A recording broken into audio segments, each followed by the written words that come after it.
This will just be a quick video on how to start and drive 1943 John Deere Model B. First of all, while the motor's off, I'll go over how to select a gear, release the brakes, and engage the clutch. These two pedals here operate the brakes. This is the right rear brake, and that is the left rear brake. These essentially operate as parking brakes. When you're operating the tractor, you place these in the rear position, like so, and then the brakes are completely disengaged and you're ready to go. But when we're parked, especially on a hill, you can engage them like an emergency brake. You just push down, and they lock into the teeth there. And then to release, push down on the brake and lift up.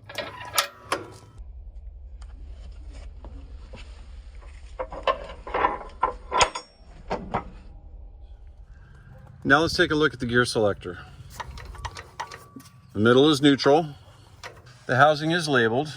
R for reverse over here, which is down and left. That's reverse. That's back to neutral. Back and right is either first gear or third gear. And that will depend on what this high-low selector lever is in.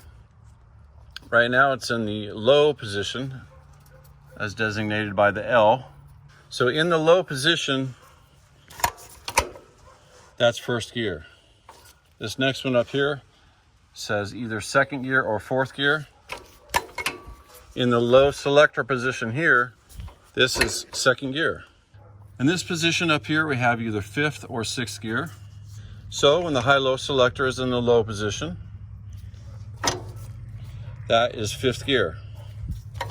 When you want to operate the tractor in either third gear, fourth gear, or sixth gear, you need to put the high-low selector into the high position, like that. Also, something of note, when you're in the high selector position and you select reverse, watch what happens to this.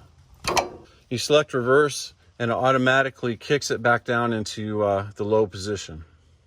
So once again, in the low position, we have the options of either first, second, or fifth gear.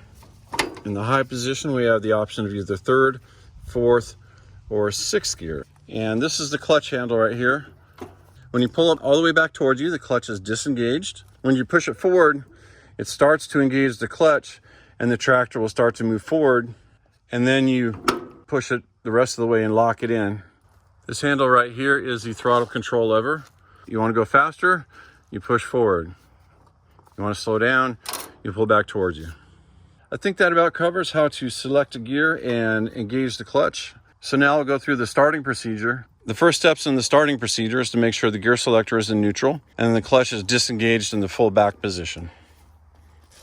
Next, the manual says to advance the throttle control about halfway, give or take, and you can get a feel for it on how your tractor likes to be started. Next, turn on the gasoline. Next, open the compression relief petcocks on both sides. This is the choke right here. This is all the way on. This is all the way off. This is the operating position, and this is the starting position. So the choke is all the way on. All right, the tractor is ready to be hand cranked now. So we grab the top of the flywheel and just rotate forward to start the engine.